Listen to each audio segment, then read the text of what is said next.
Malaysian 370, contact Ho Chi Minh 120.9. Good night. Good night, Malaysian 370. Breaking news tonight, a Malaysia Airlines flight with 239 people on board, including 4 Americans, has gone missing.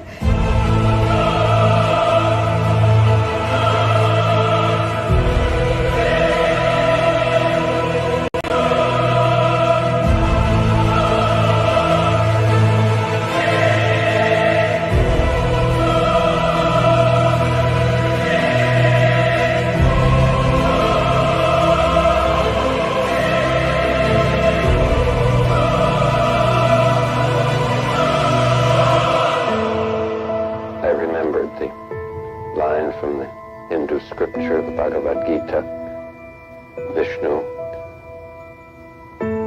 is trying to persuade the prince that he should do his duty, and to impress him takes on his multi-armed form and says, "Now I am become death, the destroyer of worlds." What up, everybody? Welcome to the stream tonight, guys. I'm your host, Ashton Forbes. Thank you for being here, guys, tonight. Wow. So much stuff. So much so that I just got home and I still set up to do the stream because I was just so excited to talk to you guys about all the updates. I also want to hear your inputs as well. Yeah, I can put a Discord link in the chat right now, right in the beginning. I normally don't, but here we go. And while I'm doing that, I will tell you what we are going over tonight. So if you have not been keeping track, there has been a lot of stuff popping up. The most recent thing that just popped up, here's the invite, is that last night I watched a video of Ken Shoulders. I didn't know there was any videos of Ken Shoulders anywhere on the internet. Apparently, some lady... maybe she's related, but was it somebody's wife or somebody? Anyway, she uploaded a bunch of videos of Ken Shoulders talking to John Hutchinson. And get this. I just remembered this.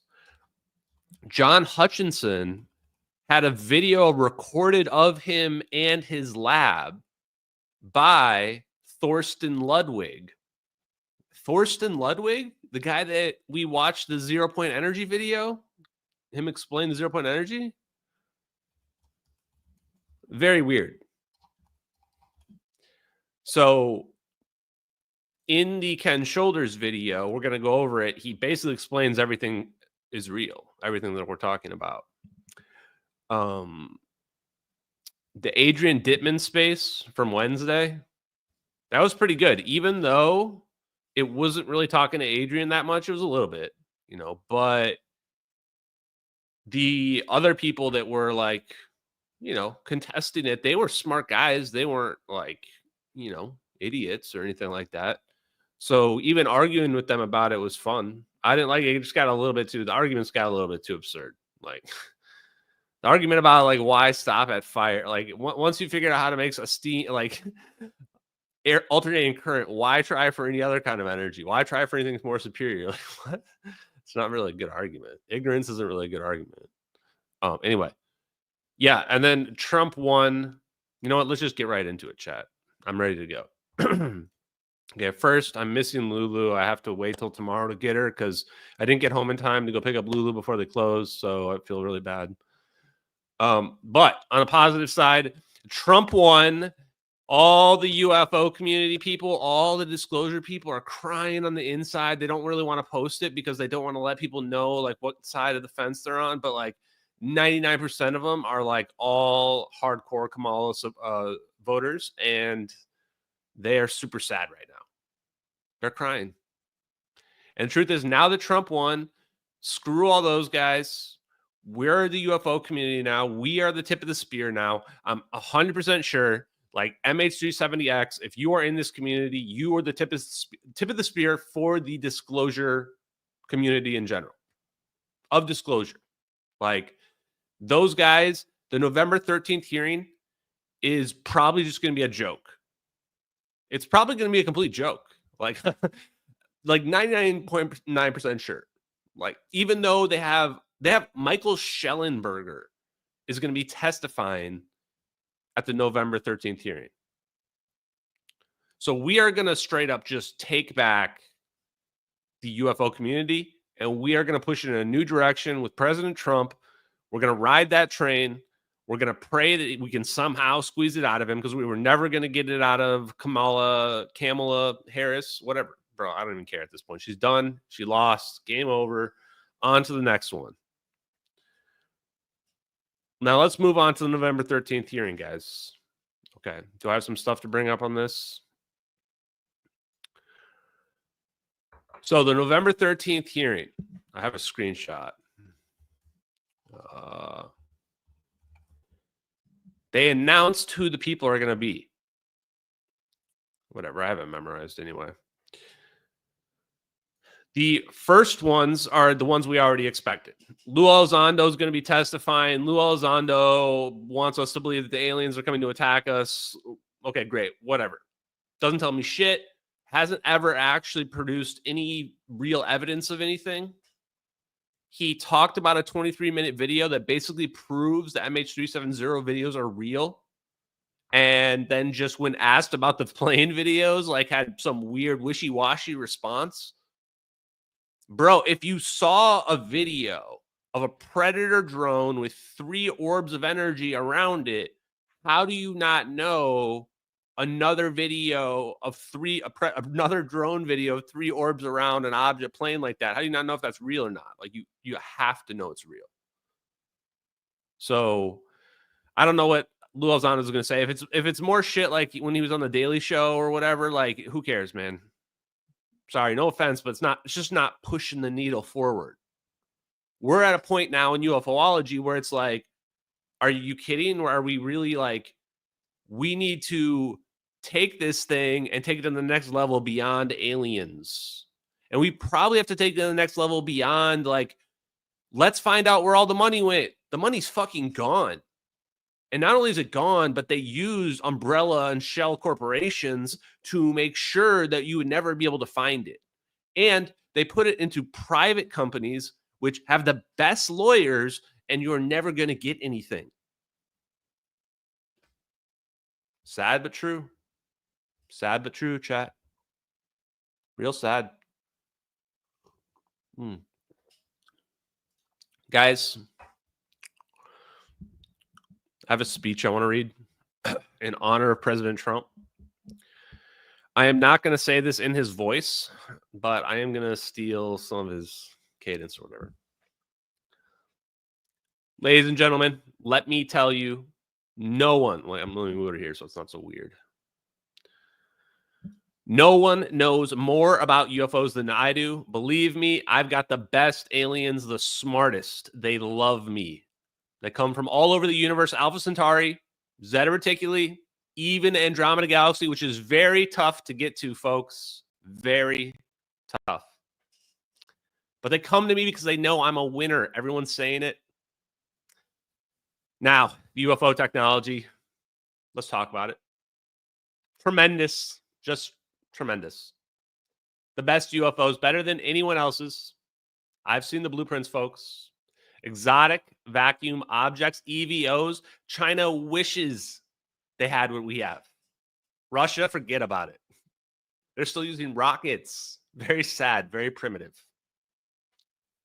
We've got UFOs with warp speed, folks. Warp speed. Faster than light, faster than CNN, changing their fake headlines.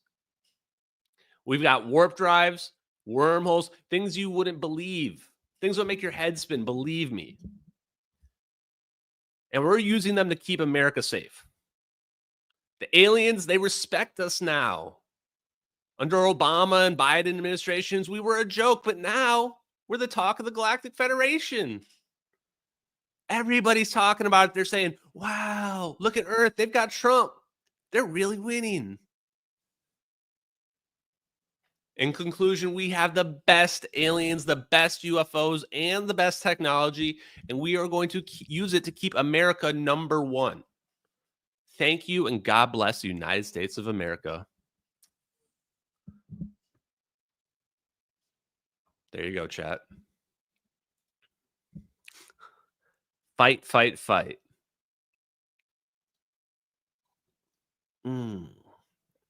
End all wars. No more money to foreign countries. There you go. Okay.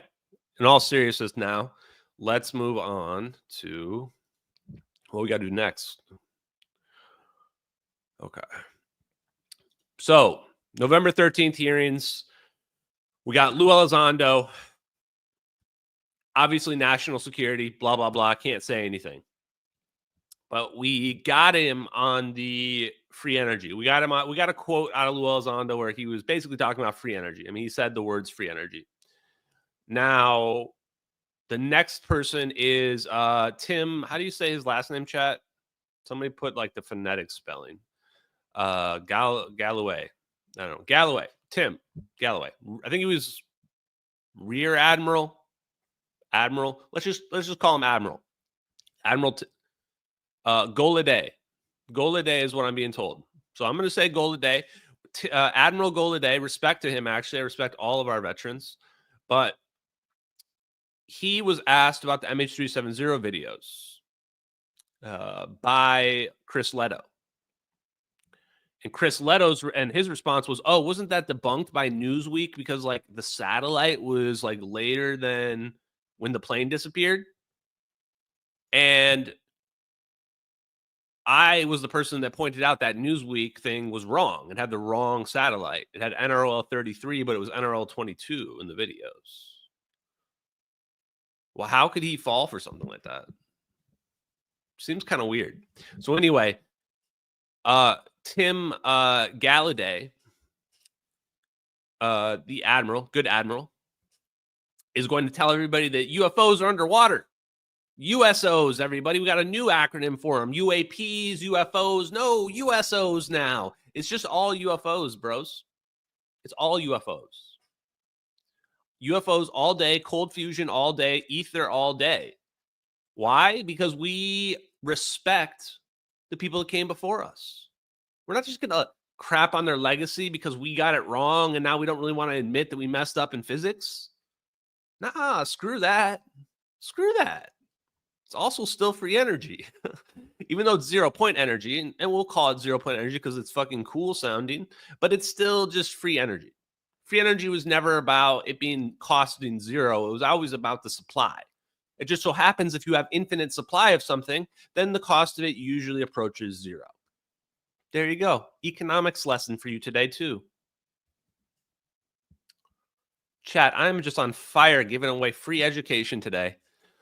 Oh, chat, we have so much more. Okay. We could even watch the Thorsten Ludwig video, but I don't know if I saved it on my phone. Oh, I did, chat. Okay, let's just get right to it. We got to get to the Hutchinson thing first, right? We can't miss that. That's the shit, chat, I'm tired. Shoulders, Ken Shoulders thing. So let's just go straight up to the first clip. Straight to it. Positive things that can be used for. You name something you want that's good, and it'd probably be the thing that does it for you. You say anti-gravity. Propulsion properties are just incredible. It will be able to push anything you want, anywhere you want. It enshrouds stuff. This is all written on some of these things on the web. And when it enshrouds things, it can allow them to disappear. It does make atoms disappear in laboratory work. Well, that's interesting, you know, because when they disappear, I can transport all this stuff through somewhere else, and it reappears. That's teleportation. So it does that very nicely. It's an energy source, just incredible. We can forget all of our energy problems. We can forget all of our propulsion problems. Yes, it will, and yes, it is. Wow. Wow, chat. For people that don't understand the significance of this video here, this man right here is Ken Shoulders. This is Ken Shoulders right here, which this video looks 20 years old to me, just my viewing. But he died like, what, 10 years ago? He died in like 2013, I want to say. So Ken Shoulders is like the founder of this this technology. This is EVOs. He discovered it. You can't own a product of nature, which is what EVOs really are. Is the fact that these EVOs form a ball of energy can't really be patented, because that's just a nature. Like the way you produce them maybe could, but the fact that you can produce them can't be. So it's kind of a sketchy area when it comes to the patent office, because at some point, when it comes to free energy, a lot of things you're doing, you're trying to patent like nature. It's pretty crazy. So this video, and that's John Hutchinson next to him as well.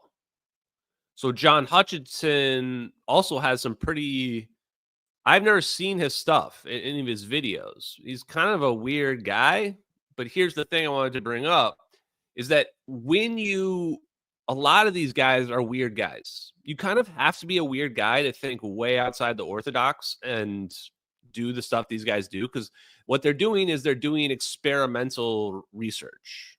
Like they're experimenting in their garages in some cases. Now, Ken Shoulders basically, in the beginning of this interview, this is like an hour long, by the way. This was 23 minutes in. I got to this part and I went, holy shit. Okay. Because before this, Ken Shoulders basically says, he talks about, I think he talks about Hal Puthoff in here, but he talks about some of his time before this and saying how he was doing microelectronics 20 years before anybody else even knew what the stuff was. Like Ken Shoulders is super smart guy. I think I have another clip. Oh, and so he also talks about cold fusion in this. In fact, I plan to watch this whole thing with you guys because it's just that incredible. Like he talks about cold fusion. Only part where it gets kind of weird is where he starts talking about that. Like, I'm afraid to even bring this up. Okay, if you watch the whole video, Ken Shoulders, he invented microelectronics. Sorry, guys. He just invented microelectronics. The guy that we were just watching, who just said we can make EVOs that can make things teleport. Atoms teleport. At some point in this, he says that these plasmas can, like, absorb your body. Like, I honestly think that at some point he says that it can, like, go inside of you and come out and make a copy of you, and now there's an evil version of you. He actually says that. That part I'm like, okay, man, like stop. You had me before that, but now you're pulling me back again. No, I'm just kidding. I mean, he's dead on. People are allowed to have weird beliefs, and if you figured out that these balls of plasma can self-organize, like, okay, guys, let me steel man the other side of the argument, okay? Like, it's weird, debunked. He's old, man. He died a while back. Okay, so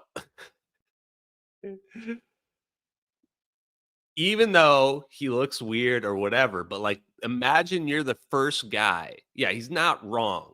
Imagine the chat, you're moving too fast. Imagine you're the first guy and you're playing with this plasma and you've like figured out a way where it just self-organizes and it just starts floating there freely. And you're like, okay, did I discover life? Like what is happening here? When you see that happening and you see the implications because you're just doing it on a very small scale, then I allow you to have some weird beliefs, man. You want to believe the plasma might be conscious? Because he gets asked in this interview, is the plasma conscious? I mean, he gets asked the best questions. It's like an interview with me. And his responses will not in the way that you and I are. Which I was like, whoa, that's how I mentioned it. This is a crazy interview, guys. So I am going to actually show one more part of it. I have the whole video on a file here. So I just downloaded it. So, okay. Oh, here it says when. Report by Ken Shoulders presented to MIT in 2005 for remediation of nuclear contamination. Oh, this was 2010. Okay. I didn't even see the first part. So this rare interview with Ken Shoulders from 2010. So that's what this is, this interview here. And this is like the second half. Huh. Okay. 42 minutes. He gets asked about sonoluminescence. It's dead in the water. They really are. Okay, this actually, let me make sure. But you didn't get an answer because there isn't one really. Okay. I used to associate with some good old fellows. I was always the kid of the baby, and these guys were great, I used to think. But when I now go through and look at what they really did, wasn't that great? Who is he talking about there? Is it possible he's talking about Hal Puthoff there?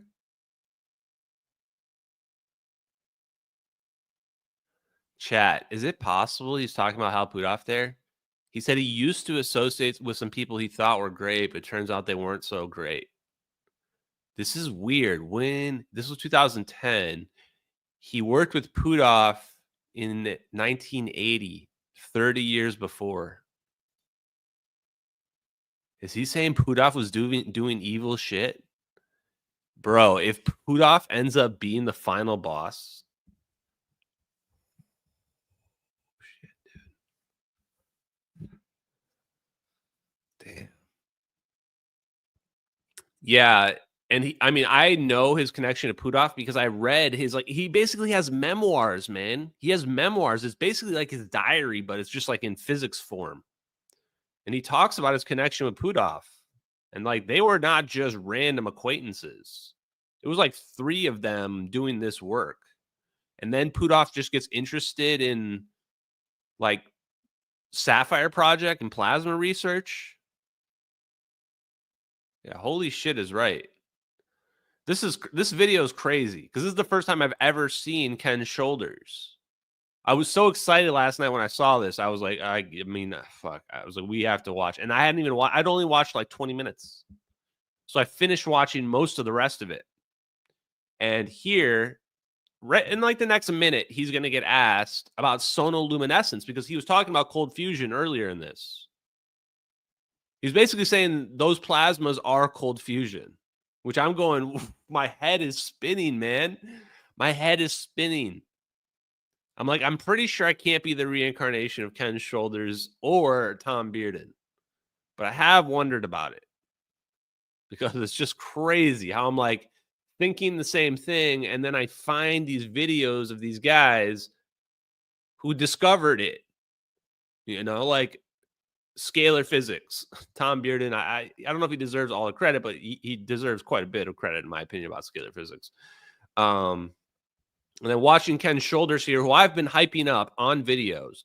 Part of the reason why I've done so many interviews is because I want there to be a historical record of how my opinion has evolved over time so that you can see that I can't be making it up. And you can actually see the origins, especially if someone were to go back and watch my live streams and watch all the podcasts in chronological order. There's been over 100 I've been on. You would understand exactly where I'm coming from when I say, you know, the videos are real. We can teleport things, like 0 point energy is the answer. And that's the reason why I've done all these appearances, so that anybody who's following along on the journey could find out, and they act as an archive and a record so that, you know, it can't ever be denied in the future. I could never make up all the stuff that I'm making, all this stuff, right? If I was making all this stuff up, like, it would be extremely apparent. There are dudes out there pretending to be transgender, and people like Bold Lib, who I love, that are like, you know, just pretending to try to trigger conservatives. Nick Fuentes, who triggered, I don't know, 70 million people or something like that. He got more views on his triggered post hating on women than Kamala Harris got votes. It's crazy to me. Absolutely crazy. Whatever. Anyway, in that vein, I want to say aliens are a psyop. Basically, all the disclosure community is a big scam right now. They are at least 5 to 10 years behind the MH370X community. We're just beyond them. Like, they're just in our rear view. They're talking about aliens, and we're going, yeah, bro, we already knew that. We already knew that. Aliens are real. Okay, we got you. We got you. We've heard you, bro. We heard you. Doesn't really answer any questions. There's like 40 different options for aliens. So when you're like, oh, aliens are real, it's like, okay, so which one on this chart are they? Are they the little green ones or the blue ones or the tall white Nordic ones that everybody loves? Because everybody's racist apparently behind the scenes, except for me, who loves the mantis ones or the jellyfish ones. I like the cute ones. Everybody else is so concerned about getting sexed. It's crazy to me. Okay. So they are all a scam. MH370X is on the tip of the spear. Am I sometimes emphatic? Yes, I am, of course. Why? Because I'm trying to get people interested in science that nobody would ever listen to otherwise.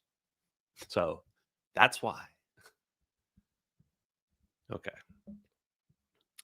The last two people that are on the November 13th panel are somebody I wasn't familiar with. I think his name is Mike Gold. Yeah, Mike Gold, who's a former NASA employee, but not necessarily an engineer. I'm not sure. They said a NASA associate administrator, whatever that means, administrator. So basically, he was like a clerk. He was doing something behind the scenes. A Boeing and Bigelow Aerospace employee. The best thing we got is that, okay, you know what? Let's watch this video of him. Let's watch this video because this last guy's a wild card, chat.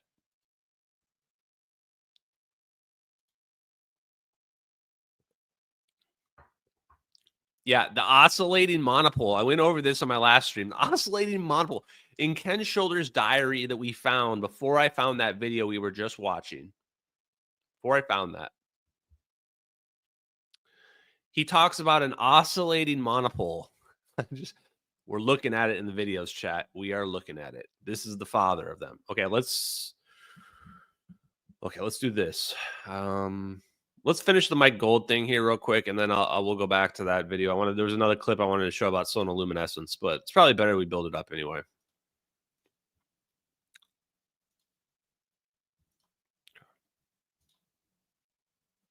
So this is the last guy that's testifying. It's definitely not Nick Gold. It turns out Nick Gold's like just some weird hobbit. Like he's just like some personified weird hobbit, or like really not even, like maybe like a troll, actually, like a real troll. Like he looks kind of like weasel. He looks like a weasel. Nick Gold does. Anyway. Okay, here we go. Can I ask you, what is the Bigelow Aerospace Advanced Space Studies? That's a separate division of Bigelow Aerospace, but I'm not a part of that, so can't really talk about BASS. Speaking of the FAA, actually, in the FAA manual, it said something about UFOs. Can I ask you about that? Well, let me say that I personally find the subject matter very interesting. I think, particularly if you look at the work of Kepler and the number of exoplanets we're discovering, and the number of Earth-like exoplanets. As a matter of fact, I missed the hearing, but I should keep looking and crying here. We may have data on Earth-like planets already, so I think the galaxy is most likely teeming with life. As a matter of fact, that's what science is teaching us. So, can I just ask you real quick? Sorry to interrupt. Can I just ask you? So the FAA refers reports to Bigelow. What do you guys do with those reports? Again, I'm not a part of that division, so you don't know what they do with UFO reports. I can't comment what they do. Okay. But I'm glad someone's taking them. I can say, because these are important issues that deserve serious attention, particularly from an airspace issue. Okay. So this guy just dodged like all the questions. Yeah, okay, TF Tina, right? So she kind of figured out like this guy's dodging questions like crazy. I'm getting bad vibes from this guy. I'm not getting honesty from this guy. It's clear he's also been coached. Do you guys notice how he was coached to respond and say, like he shifted the way the conversation was going. Like he was asked about it, but then he says, "Oh yeah, I think life could be everywhere because did you see the most recent Kepler results? You know, whatever, like how many planets there are and all this shit." To me, that's kind of a dodge. That's like you are going back to the mainstream physics. Or not mainstream, not even mainstream physics, but like the mainstream media's reporting, and you're just referencing some mainstream thing that was seen, but you're not telling us about anything that you actually worked on. Huh. I don't think we need to watch it again. It was okay. So that guy's gonna testify at the hearing along with Michael Schellenberger. Chat, the MH370 videos are real and they are the answer, and that's why we're like 10 steps ahead of the rest of these guys. It's actually laughable at this point and just totally ridiculous. But I don't even really care. Honestly, I enjoy it. It's actually fun to me to see this and find all this stuff and realize everything that I've been saying is real. Teleportation is real. Free energy is real. It's a matter of misconceptions. Like when I argued with that guy on Wednesday, he was like, "Well, aren't you trying to convince everybody? Like, aren't you trying to convince people?" Sure, everybody's trying to convince people at the end of the day. But for me, it's like when you're talking about something that's like almost religious in nature, like how you view the universe, I'm not going to be that guy that's going to sit here and try to like emotionally manipulate you into believing it. You know, instead, I'm going to meme people. I'm going to meme people into being red pilled. So 0 point energy disclosure here earlier was saying memes are effective. They are. Do you want to know a fun, weird fact as well? Here you go. Ready for this? Not a lot of people know about this. Get excited. The letter to Ashton Forbes. In this letter, there actually was a series of weird little clues, like a password or a QR code. I actually didn't even bother trying to figure it out. Other people figured it out almost immediately. And they sent me the file, they sent me the thing and the password, worked right away. And it wasn't, I expected it to be a hoax. Like I was expecting, okay, I'm going to get hoaxed again, right? I just got hoaxed last month, whatever. And I get in there and it's weird. It was a few documents that looked like official documents about basically how to conduct psychological operations on social media. True. And then there was one about, maybe it was one, like, I'm not sure I'm remembering 100%. I could probably dig up and find it if I needed to, but there was another one that mentioned using memes. Basically, it was trying to get me to realize that using memes as a weapon to fight psychological operations was an extremely effective tactic. And when I thought about it, I went, actually, that's probably true. Like, it's propaganda to some degree. Using memes, engage people, pointing out the absurdity and lies. And sometimes, like, you know, making people laugh when you're going to tell them a plane's going to disappear. Yeah, it works. Meme warfare works, guys. So that's why I wanted to bring this up, because ZPE Disclosure has been doing the best job out of all you guys making memes. Everybody was too focused on making MH370 memes, which of course are all amazing. All MH370 memes are amazing by default. So please keep making them. But ZPE Disclosure took the meme in another direction. ZPE Disclosure said, I'm going to make myself the meme and I'm going to start a movement. 0 point energy disclosure. ZPE disclosure is superior to UFO disclosure because we don't care about aliens. We're already past aliens, bro. Aliens are real. We'll give you all the aliens, all of them. Easy. Now let's move on to the energy. What's the source of energy for your little flying saucer disc boy thing over there? Right? So we are 0 point energy disclosures also, on top of being a meme himself, an amazing one, has been posting memes about how 0-point energy and 0-point energy disclosure is better than regular noob Kamala Harris voters UFO disclosure is. And we need more of that, because we can also pressure the Trump administration into, even if they just pay the tiniest bit of attention to us, it will be an absolute victory. And by us, I mean all of us, all of you out there as well. You all count as well, probably more than I do, because I'm overwhelmed with shit. But if we push on them like we have been, we might be able to get attention to it. Eventually, even if people think it's ridiculous, that's fine. We can play into the fact that people think it's ridiculous, because they'll find out that it's not. And when they find out that it's not, I want to be ready. I want to have everything, all our ducks in a row, because we need to somehow run and get to Star Trek world, teleport the fuck off this planet before some idiot destroys it. We just go dip somewhere else. And then we'll go make either utopia future or maybe fascist future. We'll just roll those dice and figure out how it plays out.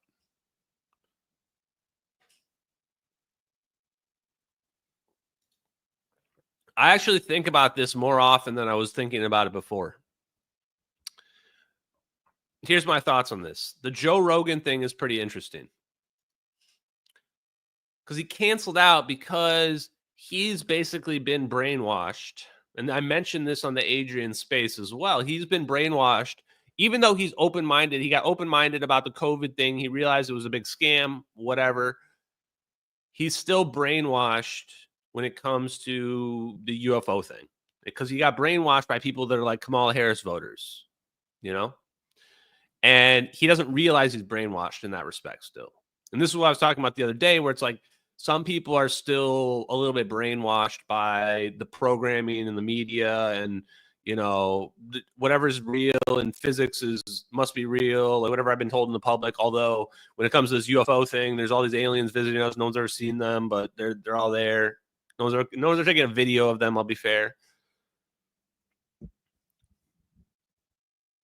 So anyway, long story short, need all you guys to keep pressing, keep pushing. You can push 0-point energy if it's more palatable for people. If we can just get that win, we'll get it all. Like, we just need one crack in the armor. Okay? Any one crack in the armor to break through. Whatever way we have to do that, 0-point energy, quantum foam, call it whatever the fuck you want to call it. Trump won. Now, we're going to get free energy, however we got to do it.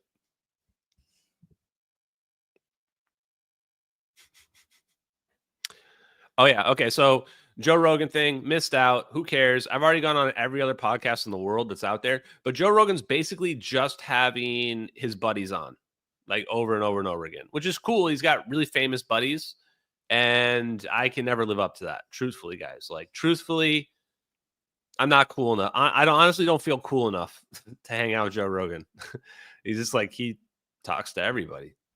I will say that going on Hodgetwins was awesome, because I got my picture taken and they put it next to a bunch of really famous people. Even Destiny and Nick Fuentes were on that list as well, which, okay, whatever. For my generation, Destiny and Nick Fuentes they're kind of douchebags, but they're pretty famous. But there was other people that were up there as well that were super famous. RFK, I think, was up there. It was pretty sweet.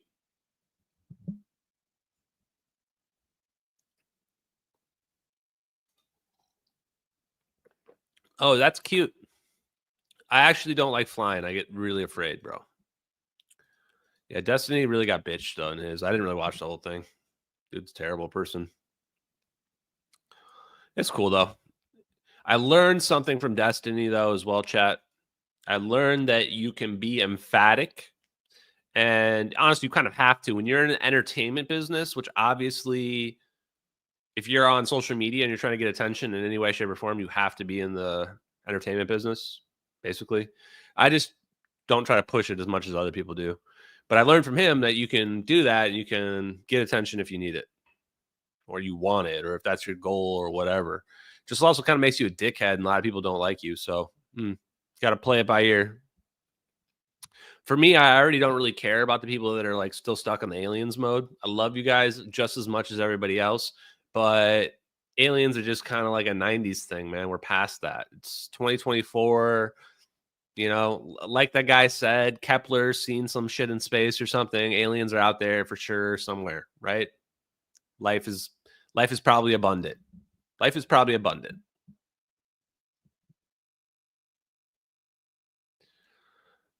Oh, are you noticing? Are you trying to objectify me? You're noticing my thing in my nose? Yeah, I don't know. I had like a pimple or something here and it got really weird, but I think it'll heal. Don't worry about it, chat. It's not a cancer. If it was a cancer, I would let you know. Okay. Oh, where's my list, chat?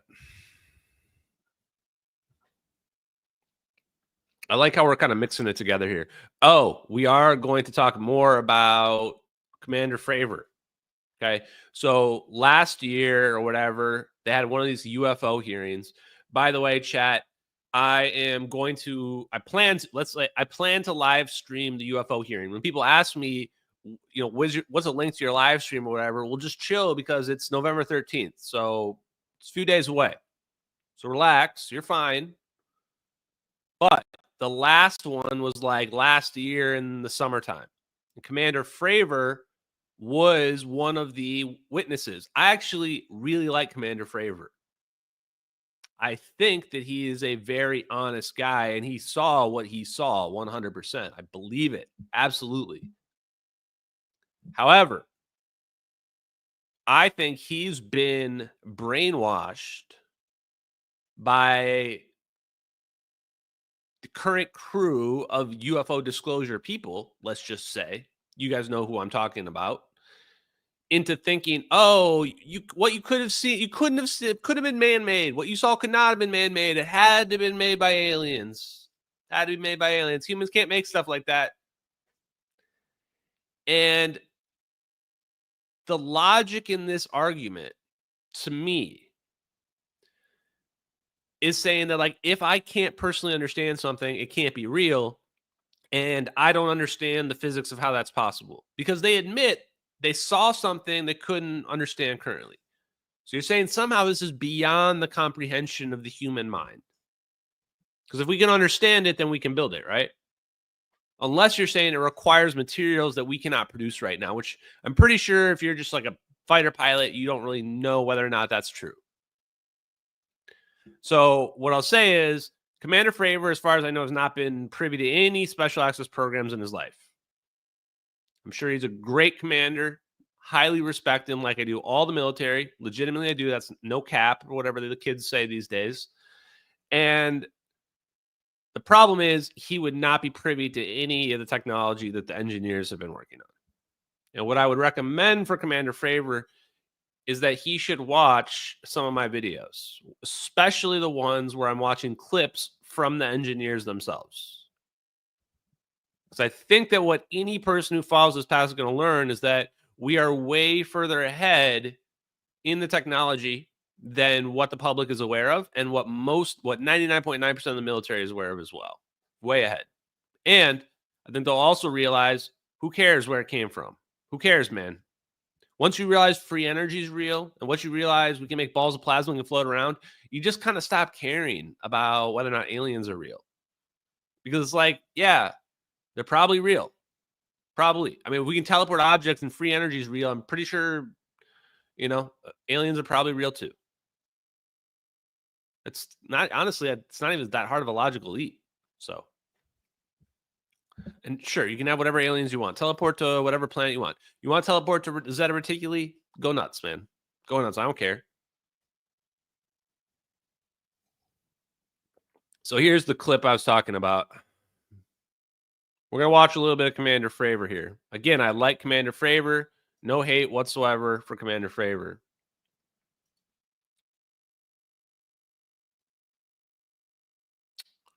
Shit, chat. I got too much stuff up.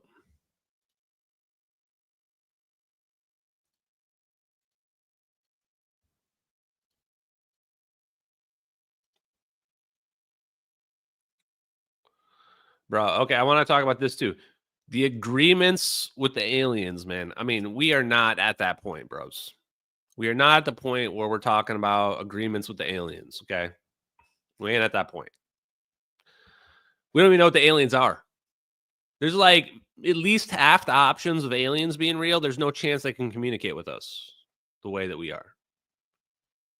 Only like a few of them, admittedly, a lot of them are supposedly psychic.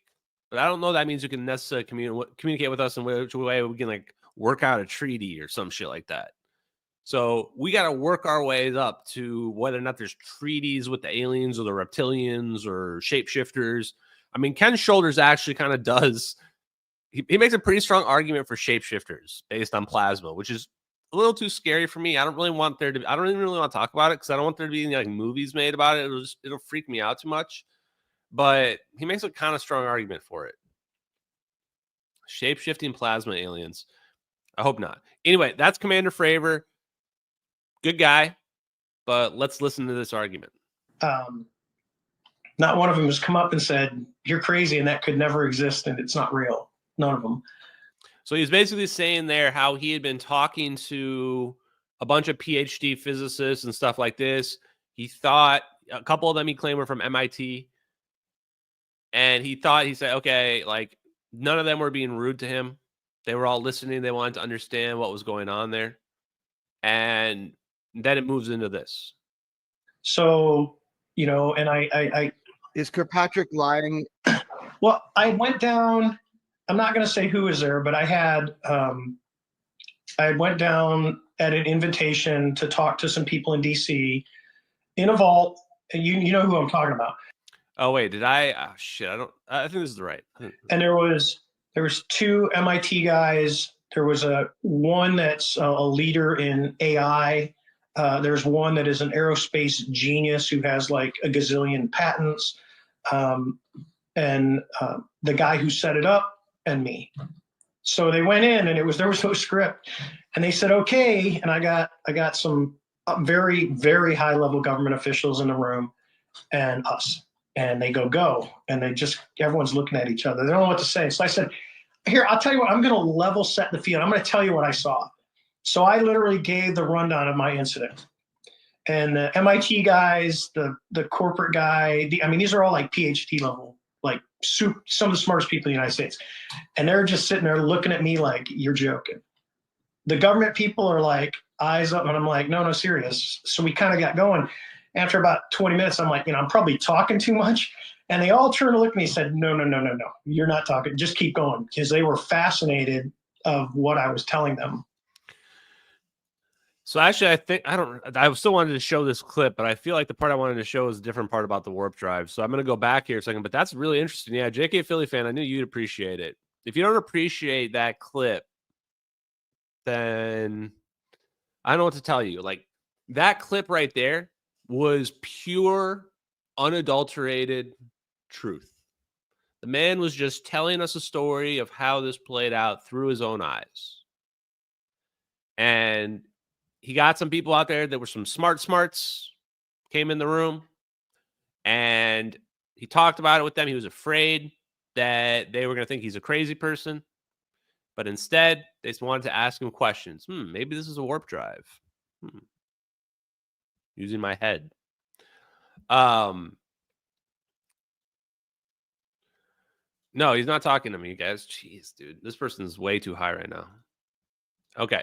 But still very interesting, right? And so I want to go back to the warp drive part. So it kind of shows us as well what's going through the mind of Commander Fravor.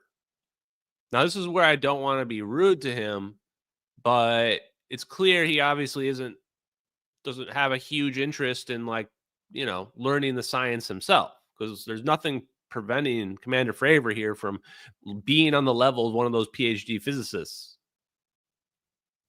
He can do it himself if he wants. It won't even take that long, honestly, after he's seen what he's seen. So,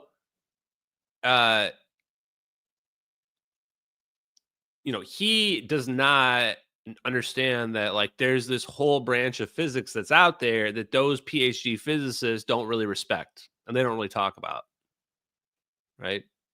Most likely those are people that don't really believe the ether is real, 0 point energy is a sci-fi thing. We can't, You can't ever get the energy out. Oh, it's a big problem. We can't ever get it out. And so that tells us the Commander Fravor is living with inside the mindset of the mainstream physics community. That's what I wanted to say about that. So I think, let's just guess. See, I think this is it. You're definitely not a UFO person. I said, no, I'm not. So it was. Do you believe me now? Okay, I don't know. Shit. I mean, I wasn't trying to do it harm. I was just trying to get really, my peers who know means with AT FLIRs did not have the ability to stream their video. It did not work to go do that. Was for trying to find we've heard chat. so many excuses. It's balloon.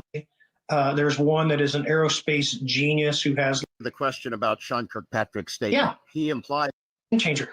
Someday someone's going to do it. You're starting to see it with looking. Anyway, he has a part where there's, damn it, I wish I had the link. Sometime during this, he gets asked or he mentions a warp drive. Let me try this time here real quick. Because there are still people that really haven't come out publicly. I think people know who. Yeah, I don't know where it is, chat. Okay. So there's a part in there where he mentions warp drive and he says it would take this huge amount of energy. Okay. Why is this important? Because we know it doesn't take this huge amount of energy. That's what proved to me that he does not understand 0-point energy, which is fine. Commander Fravor is not required to understand it, but there's no point having these people testifying to Congress. Not that I don't love Commander Fravor. He has a great sighting. It doesn't do anything. We need engineers who understand 0-point energy, who can testify to Congress about exactly how it's working and how they've been working on it in secret for decades, and in many cases with collusion of the U.S. government or defense contractors. You say, Ashton, why aren't they coming out? Because most of them don't want to be killed, ridiculed, bankrupted, or whatever other mechanisms we have to destroy their lives entirely. And turns out Hal Puthoff might be the godfather of this all. He might be the godfather of everything. And if he is, he might be able to make people disappear. Sip on my coffee. It's pretty crazy. It's honestly pretty crazy, and at the same time, absolutely real and true. And that's what freaks me out the most about all of this, chat. The final boss. I think he's legitimately the final. Honestly, I have to talk to Hal Puthoff, guys. I have to talk to him. At least behind closed doors, I have to talk to him. He would be terrified. If I was talking to Hal Puthoff behind closed doors, I'm pretty sure he would be terrified that I'm wearing a wire. Not like that way, not with the feds, but I mean like in terms of like recording what he's saying. Because man, that guy knows some shit. 1,000%. I'm 1,000% sure. And I just want to ask him some basic questions like why he's gatekeeping this from everybody. And if he's not, like, okay, give me your rationale. Do you just think that everybody's primitive? Because I'll take that as an answer. I'll take it. If he's like, hey, Ashton, I wanted to be more out front with it and bold with it, but I was making millions of dollars and it turns out everyone's just kind of a fucking retard. I'll be like, okay, that makes sense. Can I get in on it? And he'll be like, yeah, here you go. Here's my patent about making a communication device that's gravity-based. Okay. So we can't find that part. That was the system they were in. They were in the academic system. Here we go. Okay. So they were just... So more Ken Shoulders. Ken Shoulders and Hal Puthoff were like BFFs, man. They were like BFFs. They both figured out the Aether at the same time, according to Ken Shoulders' documentary ledger, or whatever it is. Interdimensional beings? Fine. Sure. Interdimensional beings, conscious plasma. You know, like I said, we got it all, bro. We got it all. We got that. We got Mantis. We got reptilians. We got, what are some of the other weird ones? Palladians. Dracos. We got everything, bro. All aliens. Trump won. Did you not hear me? Trump won. We got every alien you want under the sun. Easy. Easy. Being academic. Well, there's been a non-academic that you felt has, Well, I don't mind pawing through that as a question. I'll just go in and play bumper ball, ricochet off of first one wall and another, trying to find an answer to this. I'll start with a few knots. I can take the top list of everybody that I know of in cold fusion, for example. I'm supposed to. Okay, yeah, chat. Holy shit, chat. He just said he gets asked about cold fusion. Now he's about to give off a list of everybody he knows in cold fusion. Let's listen to what he says here. Don't worry too much about what he's saying. It's really hard to hear. I will give you the summary. I've already listened to it. It'll be a forward-moving field. It's dead in the water. They really are bad. If I took a list of the top guys in that business or ex-business, I named guys like Storms, McCoubrey, Miley. Now, all those and everybody of their ilk, I know well. I've associated with closely. And when I look at what they do, I have very little admiration for it. I guess I put Storms at the top of the list of those that seemingly survived all the pitfalls and perils of being a high echelon in the field. And that's about it on that bunch. He basically just said they're all bitches. He said everybody who is working on cold fusion just sucks right now. They all just suck. He's like, I'm better than them. I figured out the plasma. You just let it do its own thing, make its own ball of fusion, all plasma, and you're already good to go. Whoa. But he said Storms is all right. He's like, but all of them are like just way far behind. So I was like, I don't know who any of these dudes are. I was like, that's some solid shit talk. I was like, that is impressive. Like you are, he's trolling pretty well right there. So I looked him up. Edmund Storms. Sure, I didn't know who he was. The nature of cold fusion. But you see, he's talking about solid state fusion here. What is cold fusion? We might actually have to watch some of this dude's stuff.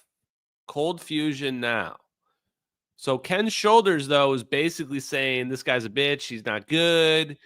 I'm the best. I figured it out. I figured out the nature of it through plasmoids, which is really... I'm actually going to side with Ken Shoulders here, chat.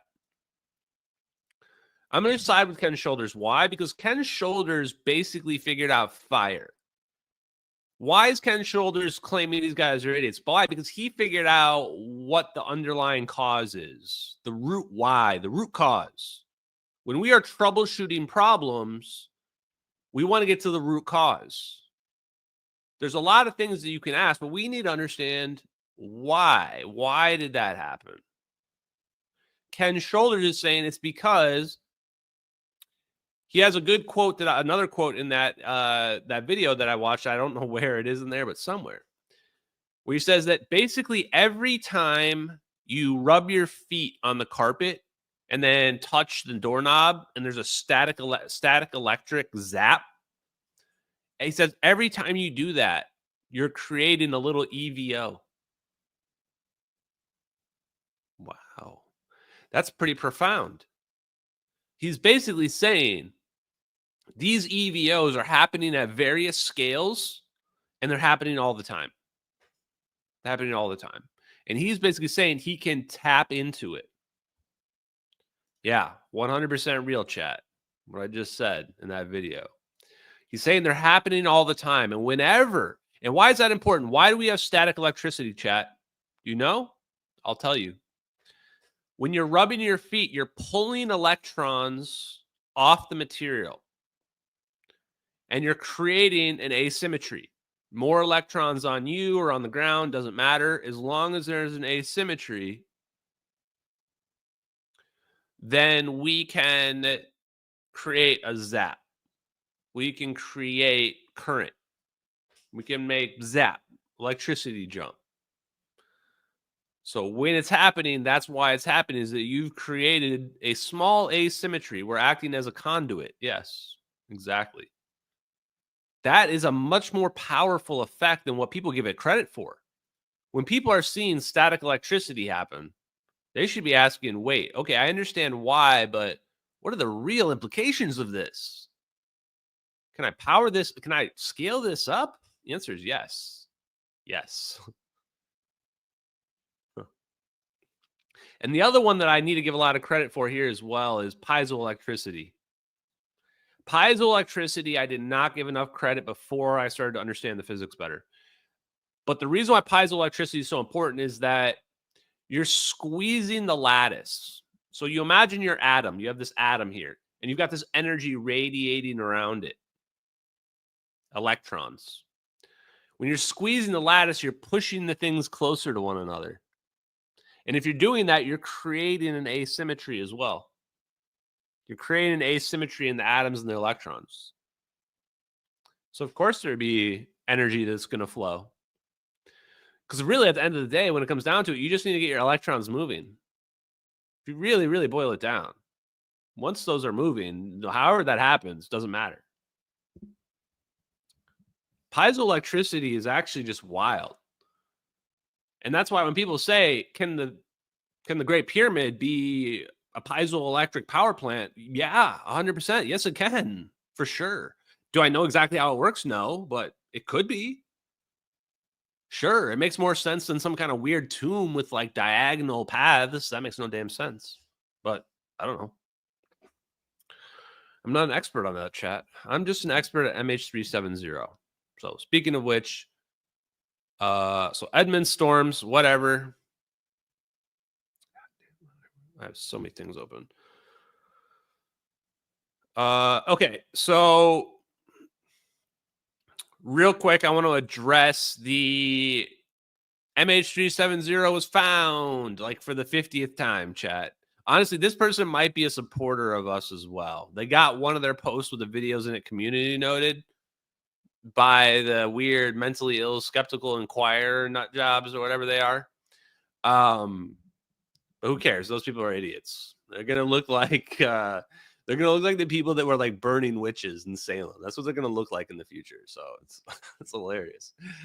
They got dunked on too because most of them are Kamala Harris voters, so they're in a hard place, guys. Trump won, sucks for them. But no, we did not find the plane.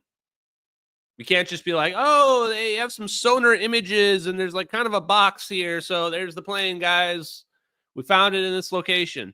As somebody else said, it's probably just a shipping container. Probably just a shipping container. You probably didn't find the whole plane fully intact on the bottom of the ocean.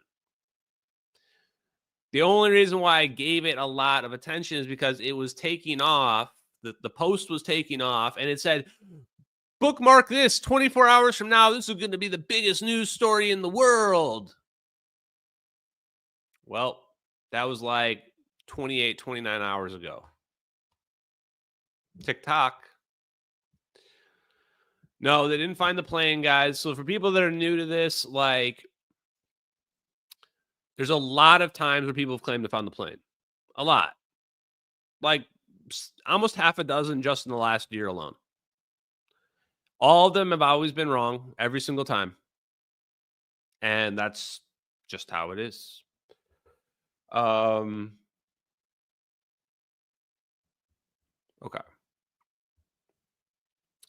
Yeah, no debris field. I mean, that's really obvious now. For a lot of them, they get caught in the faulty logic of thinking that the number one thing that people need to understand is that the debris cannot drift from the seventh arc to Africa in time for it to be found when it was found. Really, that's simple. So debris cannot drift from Africa or from, God damn it. Debris cannot drift from the seventh arc to Africa, mostly against the currents, cannot drift to Africa in the period in time in which that debris was found. It was found in just over 1 year. The debris doesn't even get there in 2 years, according to the models. It would take like 4. So the question is, Where did the plane really crash? If you believe the plane crashed, because it didn't crash in the South Indian Ocean.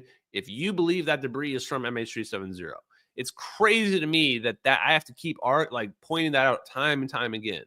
Maybe I'll make an effort to post it every live stream so that people can really nail that into people's heads, because that's how little people think. All you have to do is look at a map and be like, oh, okay. Well, what? Oh, because they usually be like, well, it must have crashed. It must have crashed somewhere in the South Indian Ocean because we found this debris. And you go, well, that debris can't have washed from the South Indian Ocean. They're like, and they always just malfunction every time. They malfunction every single time. Yeah, the currents go the other way. I'm not even going to pull it up right now because I'm just so over it, but I just want to point that out. Now, there's a couple of videos that Sabine Hossenfelder did. I'm not going to show her whole videos because we're probably going to get banned if we do. In fact, actually, before that, we have another big thing that we're going to do that I have not even pulled up yet. Apparently, Julian Dory apologized to me. Wow. Okay. So I have it on my bookmarks. I hadn't got to it yet. I've been busy. Let's just say I've been busy today. But we're going to watch it together at first, live stream. We'll come. You can see my initial reactions. Okay. I think I have a bookmark. Hold on. Fingers crossed. Okay. Yeah, here it is. I think this is it, chat. All right, how do I do this? Here we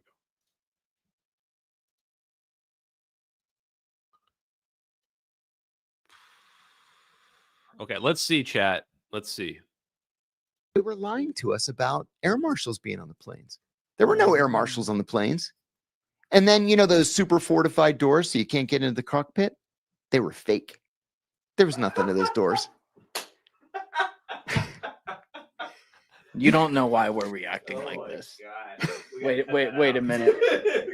Holy shit, this is too funny, chat. The guy came in, he's like, sorry, those doors are not even reinforced, bro. That's what I was trying to tell Julian Dory. I was like, bro, those doors are not reinforced. Like, I've flown on Malaysian Airlines.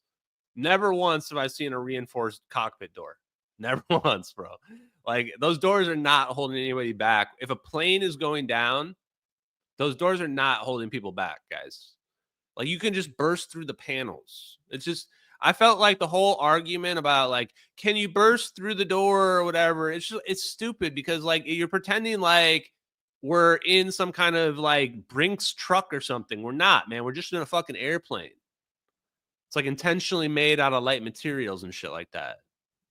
Anyway, whatever. Okay, let's just keep going. Wait a minute.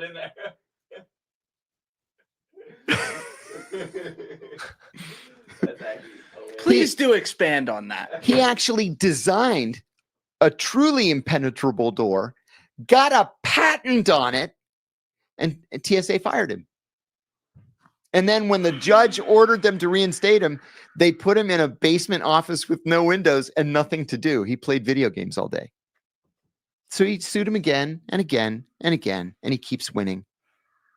What years is this? Oh, it's ongoing. He still has suits pending. Oh my God. Yeah. Robert McLean. He's an awesome guy. You should talk to him. All right. We don't cut things around here. We do it honestly. You have no idea why this is happening right now. So I run into Bob. Hold on. Yeah, I got to cut you off, John. Okay. This has nothing to do with you. But do you believe this? I think we got to write up an issue. Yeah. No, I listen. We had a podcast number 168 with Ashton Forbes, where there were a lot of different arguments in there and ended up creating a whole internet controversy and everything. And one of his claims about 42 minutes into that podcast was that he knows the exact minute that claim was in the podcast. He knows the exact minute. 42 minutes in. He's like, it was episode 163, 42 minutes in. Whoa, bro. I've been definitely living in his head. Oh, I feel bad now. I feel bad. I mean, this guys. So for the record, I don't know what he's about to say right here, but this doesn't really feel like, I mean, it feels like, okay, 1 point, right? But this doesn't mean he doesn't necessarily thinks the videos are real, what have you, right? Which is fine. I don't need him to. I don't really care. But anyway, this is a big thing to say, right? Maybe. What do you guys think, chat? That, quote, he could get through. He said, I've sat in a lot of planes before. I've seen that cockpit door. I could get through that no problem because he's an investigator for the MH370 disappearance. Oh, sure. Oh, wait, does it keep going? What the fuck? That's so funny. He remembers exactly what I said. And I just told you guys, right? Like, I was just doing that from memory. Just a second ago, I just told you exactly what I told Julian Dory. Julian Dory just corroborated it there. There you go. I'm not a liar. I always guys tell you the truth every time. So we had evidence. That showed that these doors were fucking plutonium and you can't get through them. And you are now telling me that even if they said that was the case, that's not necessarily the truth. So, and not all the planes have the good doors. All right, Alessi, pop in here. I'll say, to your credit, though, the thing is, he didn't cite what you're saying. You know what I mean? It's like he's saying this, being that, oh, you can get through the door, but it's like, we know for fact. Bro, how many of you guys out there have seen reinforced doors on the cockpit? Like, you got, if you fly, like I'm not just some random dude who's just flown a couple times. I flew for business every week for 7 years straight. I've lived in Singapore. I've got millions of miles flying in the sky.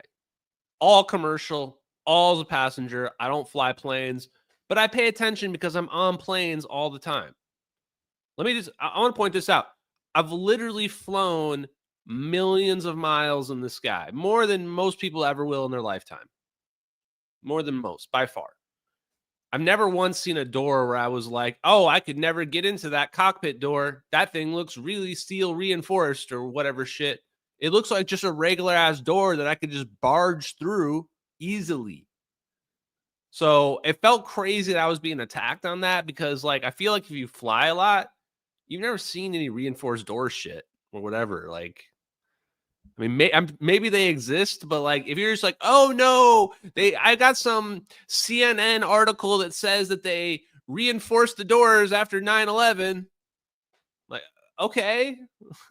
You got a CNN article that claims that some random people reinforced the doors. Great. Jesus. This is where, like, I love Julian. Actually, I don't really love Julian, but I'm warming up to him. I'm warming up to Julian now. But he's got the CNN brain still going. Like, you can tell he's trying to shift over.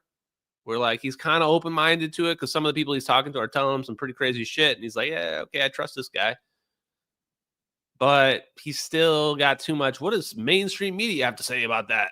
Like, who cares? I don't even research mainstream media. I just go whatever I'm looking for, I just look for the answers.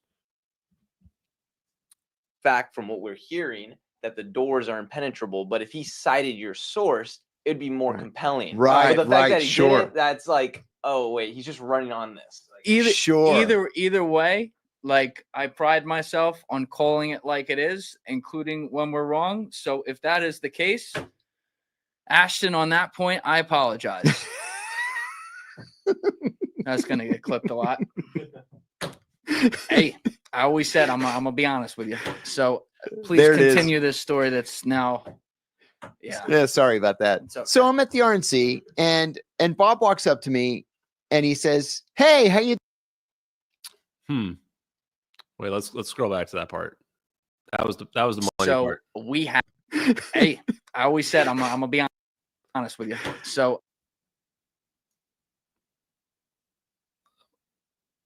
There we go.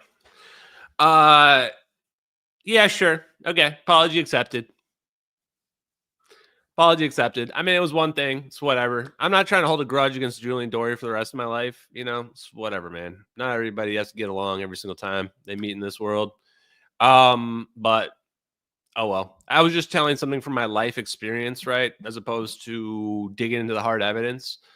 Because when I did interviews, here's the thing about this is what was wrong with the interviews around Julian Dory and Danny Jones. Because I want to give constructive feedback. I've done a lot of interviews now, so I understand the landscape a lot better.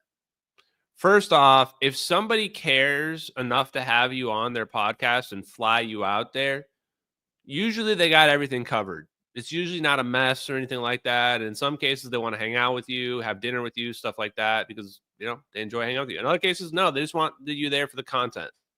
Totally fine. People can tell, though, when people are organized or when they're not organized. Also, you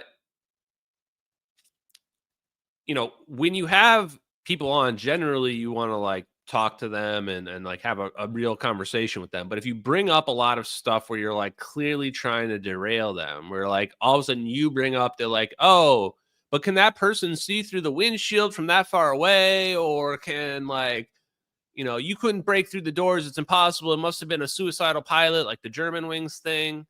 Like that's obviously not coming from a place of like actual honesty. Like those are like giveaways where like you're clearly like trying to debunk the guest when you do stuff like that.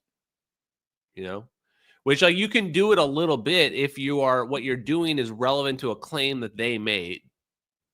But in this case, like I was not making those claims. Yeah, when people say he had ammunition, he studied and he looked for ways to try to debunk the case. Like it's clear that that's what he did before he had me on, is that he studied, he tried to figure out how can I debunk this guy? Maybe he thought it was going to be his big get, you know, debunking this big scammer on the internet or whatever.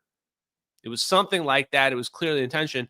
And the reason why it doesn't appear that way when you actually watch the podcast is because I did such a good job of handling it. Like there wasn't really anything for him to attack me on. So he just made up some things to do it. And that's why a lot of people that watched, they realized that it seemed deceptive because they could see that, because you don't do that when it's somebody else that you're not trying to debunk. You've had people on that have made a lot of crazy ass claims, and even Jeff Wise and stuff like that, where you would actually shit on Jeff Wise in my interview with you. And then like, you know, you kind of have him on and you don't even really press him, you know? It's like, that's the thing. If you're selective about who you're pressing and what have you, it just comes off as bad. So I don't know. I would say in the future, you know, you have to think about A, who you want to have on, and B, like, you know, do better homework, I guess. No, I'm just kidding. I don't really hold a grudge, because how can you really like expect people to just believe that a plane can teleport? You know, we're in a time where like we're primitives, you know, so like this is like trying to tell people that like you can't burn a witch. They're like, what? No, burning witches solves all the evils. And you're like, yeah, but here's a video of us teleporting an airplane. No, teleportation can't be possible. I wasn't taught that. Einstein, general relativity, buzzwords. Okay, so whatever though, I get it. We're primitives. Can't understand that those videos are real. It's too much. Whatever. We'll come to terms with it in the future. I actually hope that there's a future where Julian and I can sit down and have a fun conversation about something else. Something that wouldn't be as contentious. We'll see. I honestly prefer the arguments that are not like that kind of disingenuous, but more of just like when they try to talk down to you and stuff like that. I don't know why I prefer it, because like I kind of like to push back a little bit. Because normally I'm a chill guy, but people are sitting there and they're like, this is all pseudoscience and blah, blah, blah. Like, and we've had several of those cases happen. Like, I kind of prefer those people, because the more they act like dickheads and try to condescend, the more I can be a dickhead back.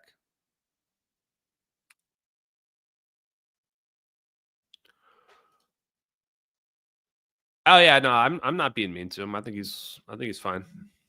But that wasn't really a real apology, you know. That was kind of like we had many points, but here's one thing I want to concede. Like, okay, great. Well, it was just me telling a story anyway. It wasn't really like it's not like it was a big fact of my, it wasn't even a big piece of evidence in the whole case, you know. Like, okay, kicking a door, not kicking a door, who cares? Like, it's just dumb. Okay. But look, man, yeah, he's reaching out. He's extending an olive branch, but I'm going to keep it real too. So that's what I did right there. I'm not going to, you know, oh, thank you very much, Julian, blah, blah, blah. Let's be best friends. Whatever, man. We're not at that point. Maybe we'll get there one day. Okay. Oh, this is another thing I wanted to show about Ken's shoulders real quick. Oh, actually, I found the time. Where's the time where he starts talking about? Oh, I want to talk about the sonoluminescence thing, but let's watch this first.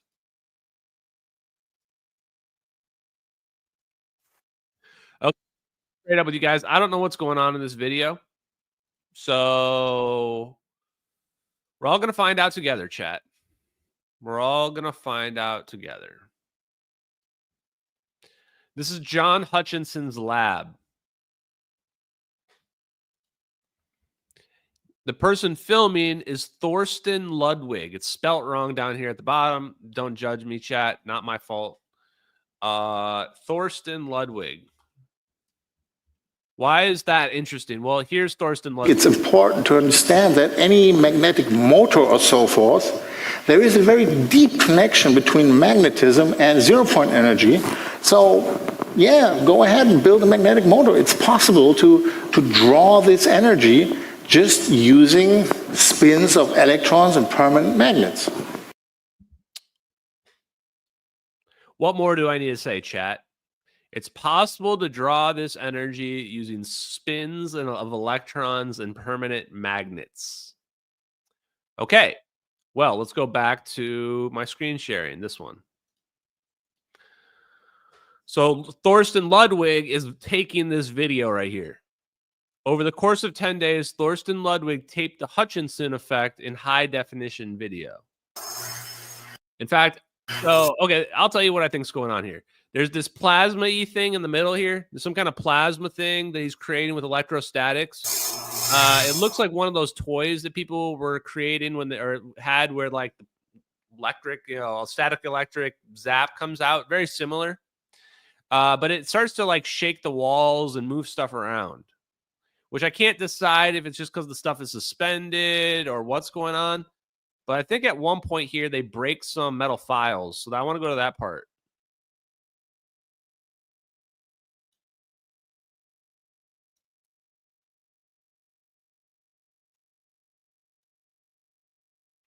Maybe right here. Let's see.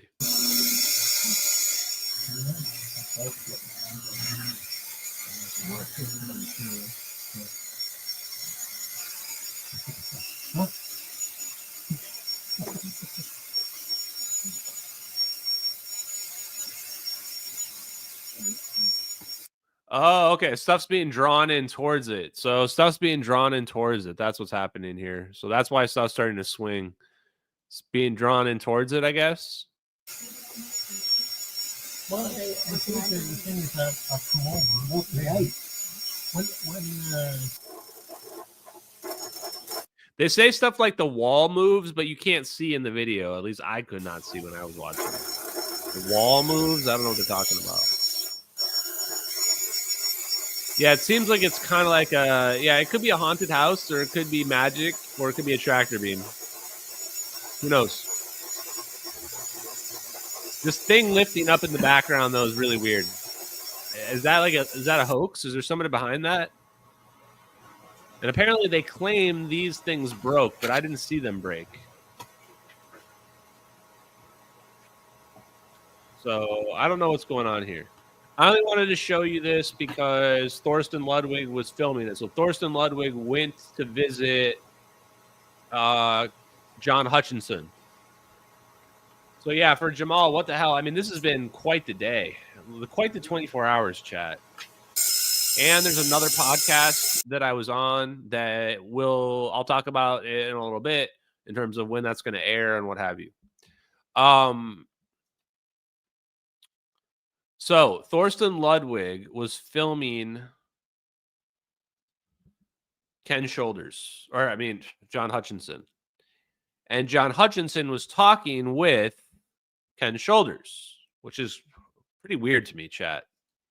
Let's go ahead and go back to this one. Yeah. Base physics, I don't talk to those people anymore. So I don't know who they are. I know of several gorgeous errors they're propagating. What errors are those? Sonofusion. He said, I know a bunch of errors they're propagating, talking about the cold fusion people. And he says sonofusion. He's talking about sound-based cold fusion. He's talking about sonoluminescence. Let's listen for the first time what Ken Shoulders, guy who discovered EVOs, has to say about sonoluminescence. Guys, put your predictions in the chat.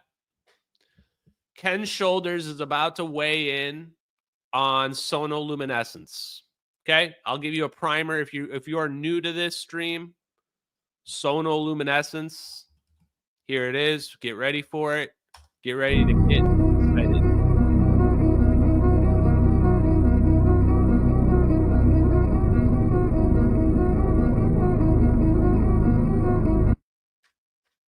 Did you see that light that was being produced? That's sound in water. That's sound in water.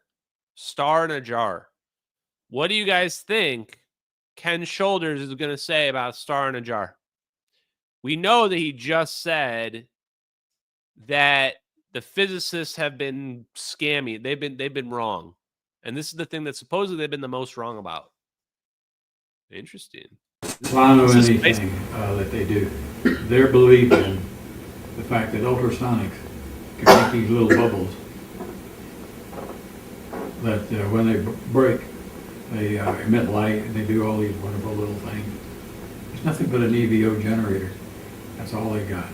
They have had a charge separation process to form the bubble. It would bang. When it would bang, of course, it raised all the hell that these little things raised. That's nothing new, nothing novel. But they couched all the results in such a way that they fit the academic world. And they publish this, and they publish that, and they publish the other thing. All wrong. Same kind of thing happened down at the very respectable. All wrong. They published this, they published that. All wrong. That's what he had to say. He had to say that sonoluminescence is producing EVOs.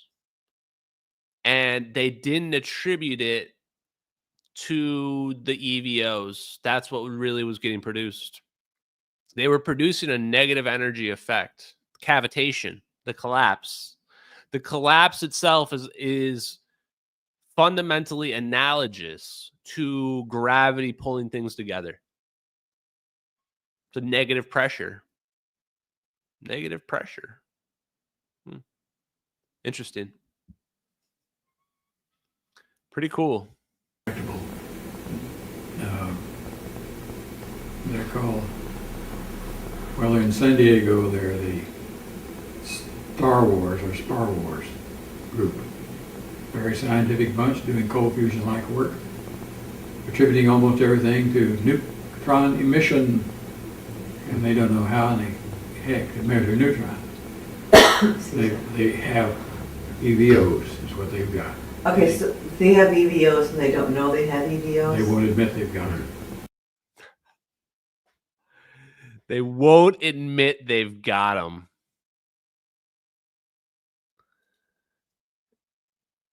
Don't worry, TF. The aliens, I'm going to only send the good aliens to you, Tina. We're not going to send the evil aliens, just the good ones. Don't worry about it. We got you, boo. We got you. Like I told you, we've got all the aliens. We got all the best aliens. We don't have all the evil ones those were all the Kamala Harris voter aliens. We got rid of them when Trump won. We're done with that. We're moving on. Ken Shoulders here just basically said that all people who've been researching cold fusion are idiots. They won't admit that what they've got going on is EVOs. They won't admit that it's basically just producing excess energy. They're trying to come up with fake shit like, oh, the neutrinos, or what would he just say? Neutrons are being expelled or blah, blah, blah. We can't measure it though, but it's like just it's cool. It's a normal thing. Now guys like McCoubry stand on the side of the stick poking them up. Hey, you guys, those are really probably not neutrons. You ought to quit publishing that they are. You're killing your reputation. Think about this. Well, they don't. They can't. He's like, they're like, oh, the neutrons are being emitted or something. And then Ken Shoulders like, nah, man, you just discover you're utilizing a negative energy effect. And they just don't listen. They just don't listen. So when Max Planck was like, science advances one funeral at a time, he was probably correct. He was probably correct. Because Ken Shoulders just resigned to the fact that people are dumb. We're just dumb. We're not going to figure it out. He'd seen the plasma himself. It's the difference between like when you've seen it yourself, you're like, hey man, maybe try this. This is like how I feel when I was trying to convince people like the ether is real. Space is not empty. It's a medium. 0 point energy is real. It's like people they're like, oh, it's sci-fi. No, I can't. Physics can't be wrong. Can't possibly be wrong. So now I want to compare this. The last things we're going to watch tonight, and then I'm going to go to sleep, is Sabine Hossenfelder. This is going to be the biggest project that MH370X has ever done, which is going to be somehow trying to convince Sabine Hossenfelder, like the ultimate skeptic, that everything she's ever learned about physics is wrong. No, not that much. Not that much. We have to convince her that the ether is real, 0 point energy is real, free energy is real, and cold fusion is real, teleportation is real, all of that. That's a lot of work. It's a lot of work, chat. So, where are the newest ones? Space-filling ether makes a comeback. This feels almost like a love letter to me. It almost feels like a love letter to me. The ether was a 19th century. We might just watch this even though I'm probably going to get copyright striked. Because it feels like it was a love letter to Ashton Forbes. Like, hey, Ashton, I'm going to make a video about all the science you've been talking about. Here's the ether. Well, Sabine, date accepted. Honestly, I would love to talk to Sabine Hossenfelder. That would be a great conversation. I don't know if I would be able to avoid talking about 0 point energy, though. I probably would need to talk about that. But I think it would be fun. Idea that has soundly been rejected by evidence. Then how is it that there are still physicists working on ether theory? And indeed, a new paper seems to come out on this every couple of weeks. Little Albert is understandably very confused. But I have answers. Ether is a Greek word that roughly means fresh air. It was supposedly what among scientists to refer to a medium that filled all of space and that allowed forces to travel from one place to another. Newton, for example, entertained the idea that the gravitational force was transmitted in the ether. But Newton thought the gravitational force was transmitted in the ether. Pretty good idea. Idea became most closely connected with the question of just how light or electromagnetic radiation in general travels through empty space. This problem arose in the early 19th century after optical experiments, for example, prisms and interference, clearly demonstrated that light behaved as a wave. Light's behaving as a wave. How does a wave transmit through empty vacuum? It doesn't. It doesn't. Pretty simple. It doesn't. It's not an empty vacuum out there. But at the time, scientists knew only 3 types of waves. Waves in water, waves in air, and waves goodbye to their social life when they became physicists. So if light was a wave, what was the thing waving? Well, that was the ether, or more specifically, the luminiferous ether. Yes. Okay. Hey, this is getting somewhere.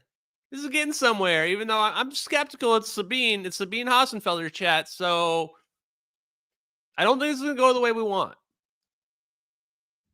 The ether itself defined what it meant for something to not move or to be at rest, as physicists say. This idea had it that Earth was not at rest, but sloshing through the ether on its path around the sun and dragging parts of it along. However, they already knew that if there was any such ether drag, it would have to be small because of an effect called aberration. The positions of stars change along our path around the sun, and an ether would seem to move them differently quickly than we observe. And knowing that the drag had to be small, light going into different directions on Earth would have to move at different velocities depending on whether it was going along with the ether or perpendicular to it. Okay, so this is the Michelson-Morley experiment, everybody.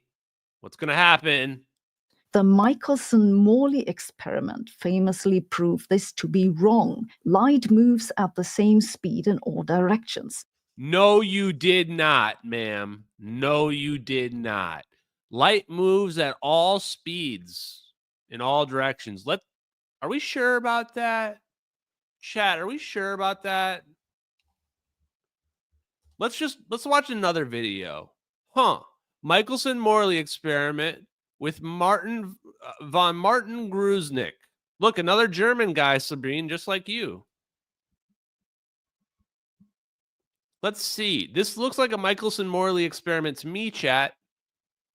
This looks like what we just saw in Sabine Hossenfelder's video. And now we can see, okay, it's spinning around. Yeah, look. Oh, well, you're right. It doesn't look like there's any shift. Oh, I guess you're right. Sabine Hossenfelder. Look, guys, Michelson-Morley experiment disproves the ether. There it is. Disproves it.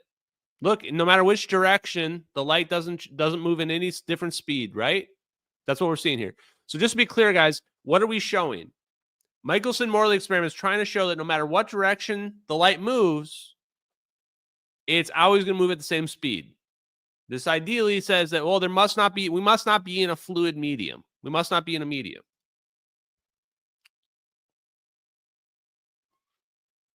Let's take it and move it vertically. I mean, maybe this video is an elaborate hoax. I don't think it is. Oh, it's moving. There's a phase shift now. Well, that's interesting. What does this mean exactly? To me, this means that there is some shift based on elevation. The further you are or closer you are to the ground. If that is true, and there is a shift based on that, it can only be based on, it would be related to gravity, because that's gravity's more or less the further or closer you are to the Earth. Oh, well, it turns out that gravity is a 0-point fluctuation force. So now we can connect the ether to gravity via 0-point energy and 0-point fluctuations to an interpretation of the Michelson-Morley experiment that is consistent with an ether. Yahtzee chat, I just brought the ether back. I just brought it back. There you go. GG no re. There is no ether that defines what it means to not move. Einstein was right. All motion is just motion relative to something else. Scientists resolved to accept. He was mostly right. That light is a wave, period. It travels in empty space and doesn't need a medium to travel in. But the idea of the ether made a comeback. We know today that the universe is filled with electromagnetic radiation. Okay, she's going to talk about cosmic radiation. I'm going to skip through all that. That looks like a Feynman diagram, is it? Okay, so here's where she talks about an Einstein consistent ether by Mattingly and Jacobson. The only problem is this is from 2004, chat. 2004. The Einstein ether goes way further back than 2004. This isn't even within the right decade, not even close. Okay, but this is the paper you're going to post. I'm pretty sure that is it Frederick Winterberg? I don't forget his first name. But Winterberg, Operation Paperclip scientist, pretty sure his I'm pretty sure like he figured this out with his Planck ether hypothesis well before these guys did. This is called the Einstein ether theory, and it was introduced by Ted Jacobson and David Mattingly 20 years ago. The Einstein ether, like the original ether, defines what it means to not move. It's usually, but not always, assumed to be relative to the cosmic microwave background. The difference to the original ether is that it doesn't affect light because that's been ruled out. When I say it doesn't interact with light, I Hold on, she's about to give away the game, chat. So she said it's been ruled out that the ether interacts with light. Well, we know that's wrong. We know that's wrong because light is propagating through the medium of the ether all the time. Let's listen to what she has to say here. mean it doesn't interact with light in any other way than gravitationally. Oh, it doesn't interact with light in any other way than gravitationally. Oh, you mean like when you spin the Michelson-Morley experiment on its side?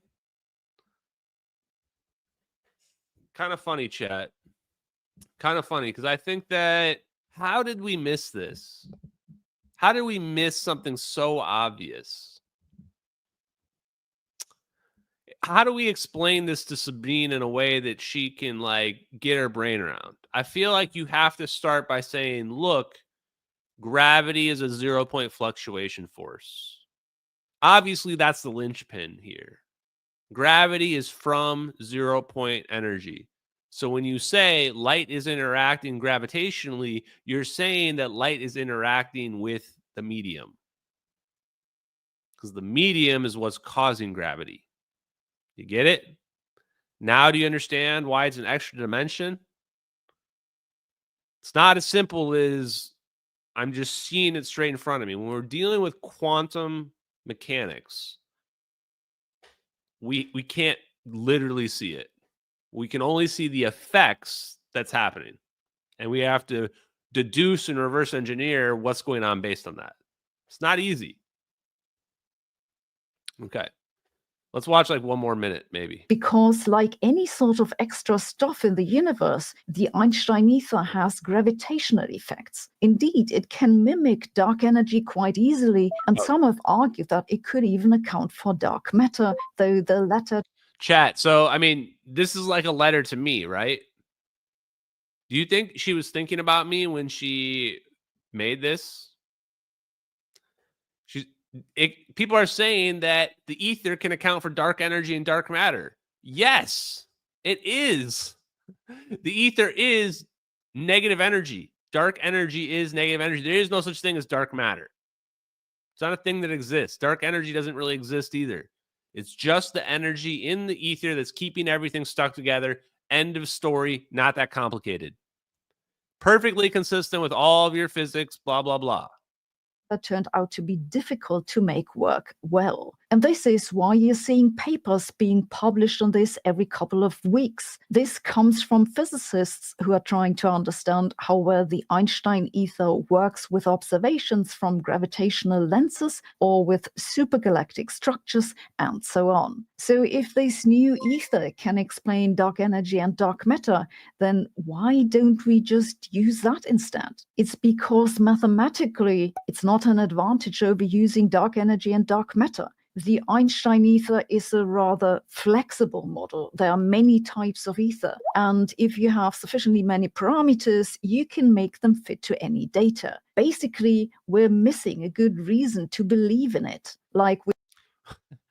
We're missing, her argument boils down to we're missing a good reason to believe in it.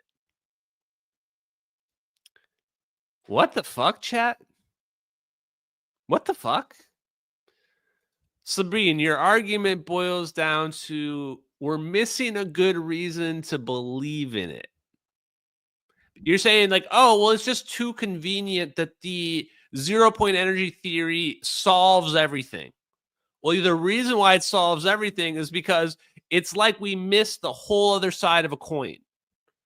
It's like, this is the crazy part about physics, guys. Like, there's probably not much more after this, but who knows? We might be wrong. We've always been wrong in the past.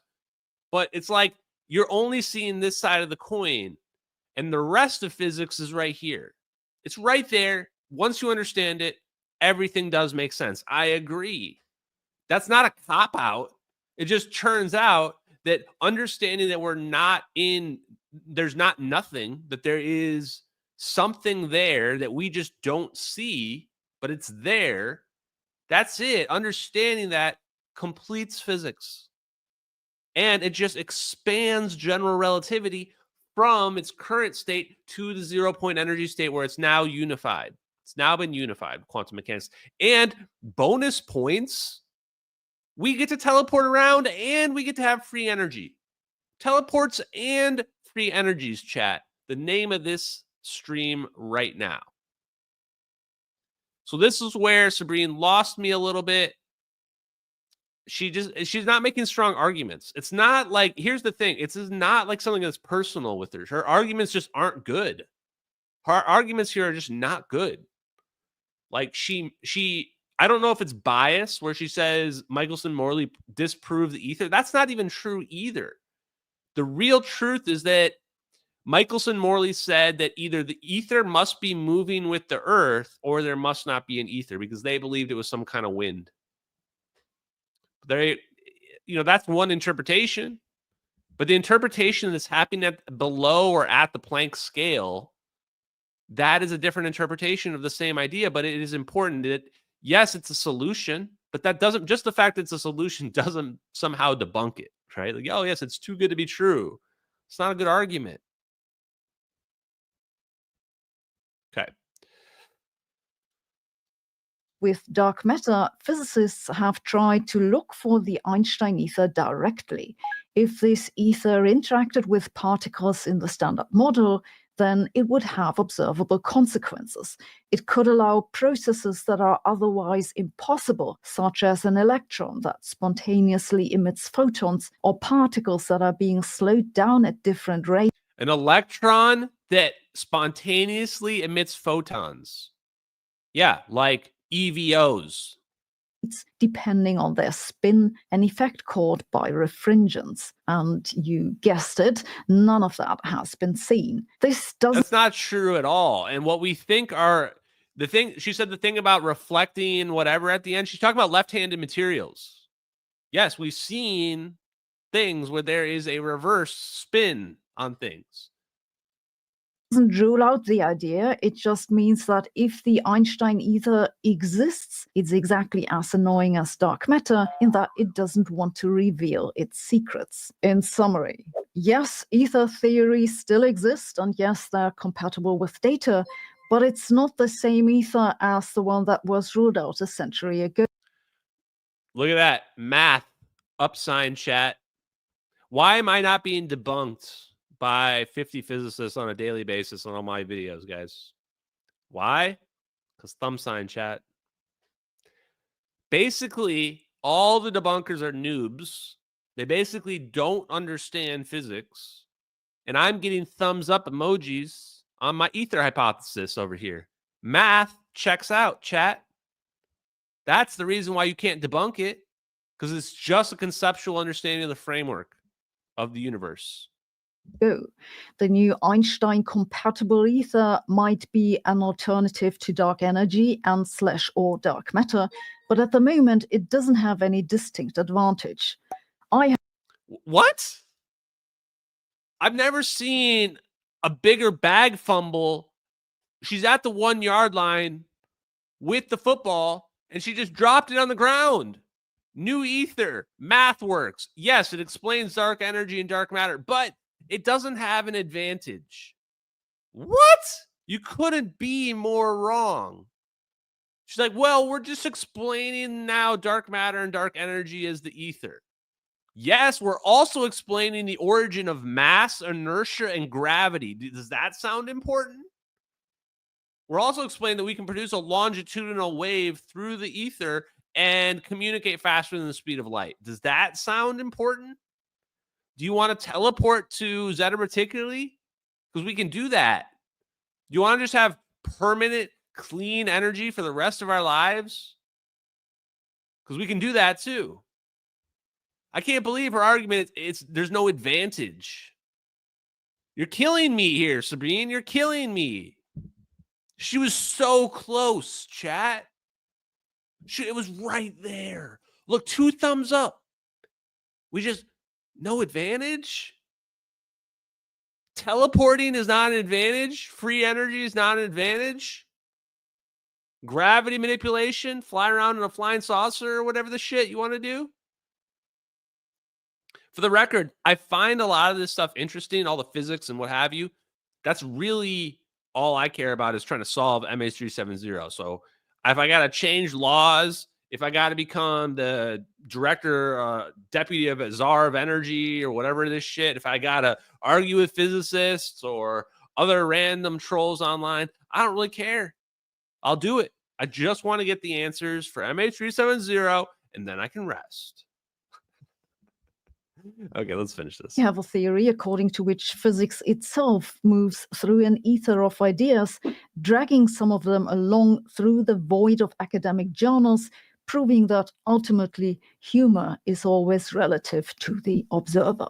To me, science is more than a profession. Okay, well, that was basically it, actually. So that was her big argument against the ether. Now, I do want to give her a little bit of credit, chat. I pressed the wrong button there. One of her other videos on cold fusion, I don't know if I can find it. It got suggested to me. And shit, how come I can't click on any of her stuff? There we go. Oh man, there's no way. She's got too many videos. Oh man. Yeah.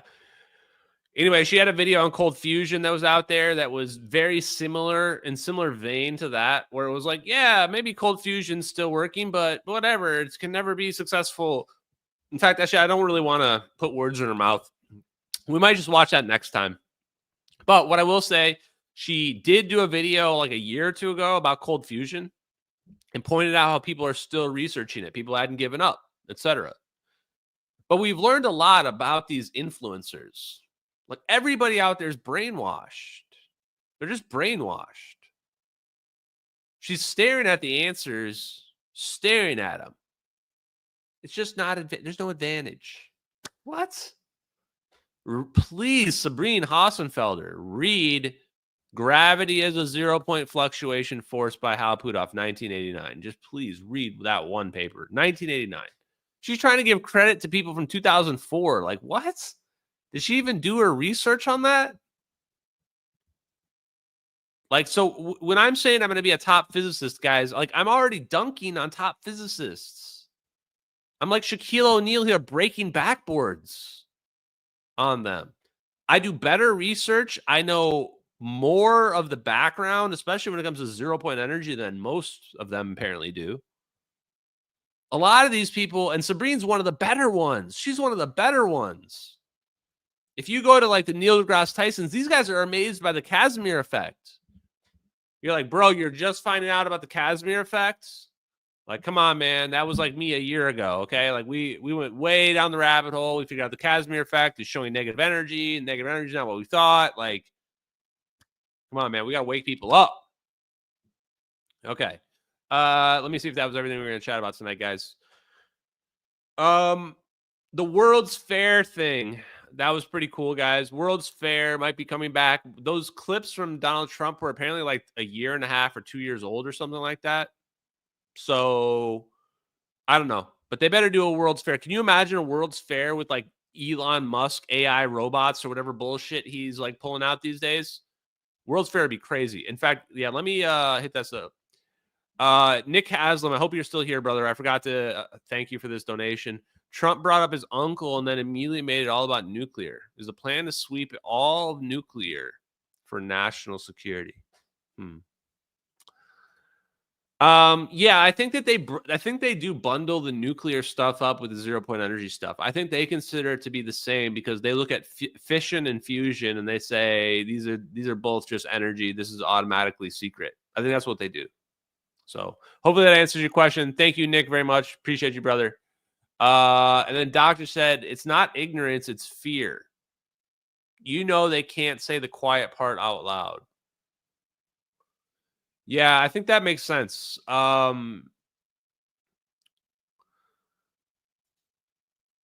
This stuff is just really dangerous and also so impactful to society.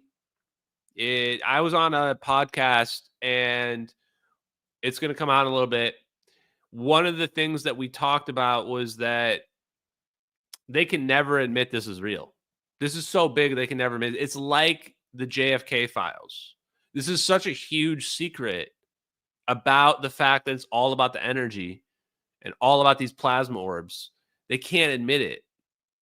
They can't admit that we've got this crazy advanced technology. They've done too much evil shit. What if they've done more MH370s?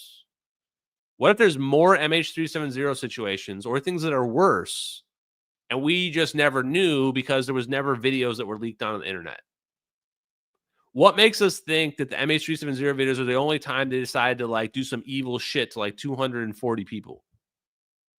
I'm sure they have. I'm sure they have done other shit. A lot of people in my chat are probably going to say they did 9/11 and all this other shit. Maybe, I don't know. That's not my brand of tea, but whatever. Point being, if they can pull this shit off, what other crazy stuff can they pull off? I mean, with COVID, we watched them psychologically manipulate maybe over 100 million people. Psychologically manipulate them into believing that they were going to die from a cold virus. Crazy. Absolutely crazy. But a bunch of people fell for it because why? Fear is a powerful motivator. Fear is a powerful motivator. And the other thing that's a powerful motivator is peer pressure. Peer pressure. The reason why we have to wait for everybody to die is because nobody wants to be the guy that gets ridiculed by somebody else. They don't want to be ridiculed. None of them want to be.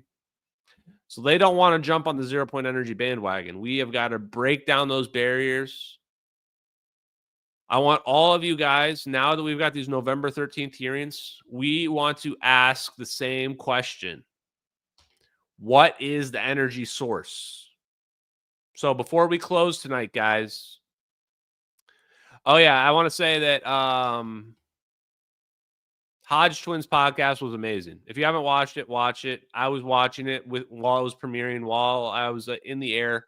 It was a great podcast. Amazing discussion around the science. They actually asked me really good questions. But the thing that we absolutely 100% need to be pushing for all of the representatives that are going to be at the UFO hearing, there's a simple question. Where is the energy coming from? We need to push this question to all of them. Ask where the energy is coming from to sustain a UFO. We don't care what the UFO is. All of these UFOs are defying gravity. Okay? If it's a UFO, if it's defying gravity, if it does not have conventional propulsion, the only question we want to know, we don't care if there's aliens piloting the plane, whatever, don't give a fuck. We know there's aliens, no big deal. What is the energy source? Simple as that. Very simple question, very thought-provoking question. What is the energy source? I'm repeating it so it sticks in your guys' head. So yes, AOC or Nancy Mace, Tim Burchett, Moshowitz, Eric Burleson. We want to push all of them to ask the same question to any of the witnesses and all of the witnesses. What is the energy source? AOC is smart enough to answer a basic question and understand. I hope she's smart enough to understand that the question that should be asked about this UFO is what is the energy source? She's also a big booty Latina. It's true. Tis true. Hey, man. Okay. Oh, yeah. Anna Paulina Luna as well. Whichever others there are. There's some others. Oh, Matt Gates. Okay, guys, if you see them post anything related to the UFO hearing, I want to see you guys in the replies. What is the power source? Say it with me. What is the power source? That's what we want to know in the UFO hearings. Why? Because that will actually get us an answer that is useful for us. We are actually trying to achieve disclosure. We already know all the technology is real. So we want to ask questions that we will bait out a truthful answer or an intentional deflection. Because it's all about what is the energy source. Doc Holiday, thank you very much for the donation. Do you think the World Fair is a place where they could reveal a little bit of this technology? It would be a genius move by Trump. I agree that it would actually. It would be a genius move. And this is why I got excited about it, because it's like, damn, I don't think they're going to unveil this technology, but they could have similar, very advanced technology. Hell, if they just do anything about advanced technology, I'll be happy. I don't even care. That doesn't even have to be related to 0 point energy. The fact that they're going to do a World's Fair that will show off technology is already a genius fucking idea. Amazing idea. If they're doing anything related to free energy, which is what the original World's Fairs were doing back in like the 1890s, that's even awesomer. That's even more amazing, but not even a requirement. It's just a great idea. It's a great idea. Thank you very much, Zexpedition. What is the power source? Exactly. A smart question. A very smart question. The perfect question, in fact. So let's remember to ask them that question, because it's such a good question that it will force the congressman to ask it.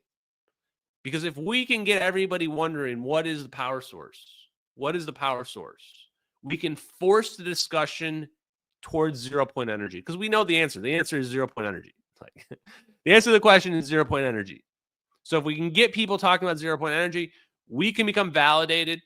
We can validate the MH370 videos are real, and then Ashton can rest. So for all the haters out there, the sooner we prove the MH370 videos are real, the sooner you can get rid of Ashton 4 orbs, and not before that. Not before that. Until then, I'm going to become one of the top physicists in the world. Why? Because I'm staring at the answers. Oh, well. Okay, guys. It's been a fun live stream, guys. You guys have been awesome. I hope you enjoyed the live stream. We went through all the news, all the updates. Check out the Hodgetwins podcast. Check out all the other podcasts. And we will talk again on Monday, guys. I hope you enjoyed the live stream, guys. Peace out, MH370X. Love you, bros. Peace. Let's see. Let's go with this one.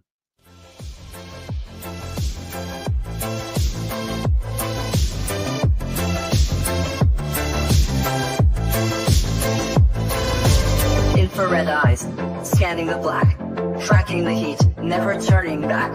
Control 22, a covert gaze. Control 33, in the cosmic maze. Controls in the mix, secrets untold. Silent watchers, brave and bold.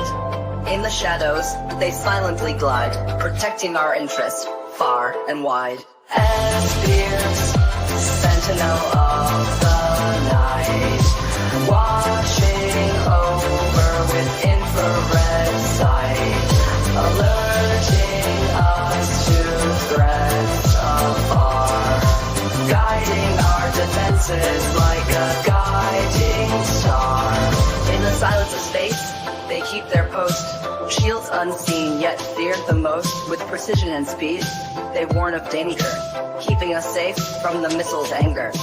As Beers, sentinel of the night, watching over with infrared sight, alerting us to threats afar, guiding our defenses like a guiding star. Controls in the mix, secrets untold, silent watchers, brave and bold. In the shadows, they silently glide, protecting our interest, far and wide. As Beers, sentinel of the night, watching over with infrared sight, alerting us to threats afar, guiding our defenses like a guiding star. As Beers, sentinel of the night, watching over with infrared sight, alerting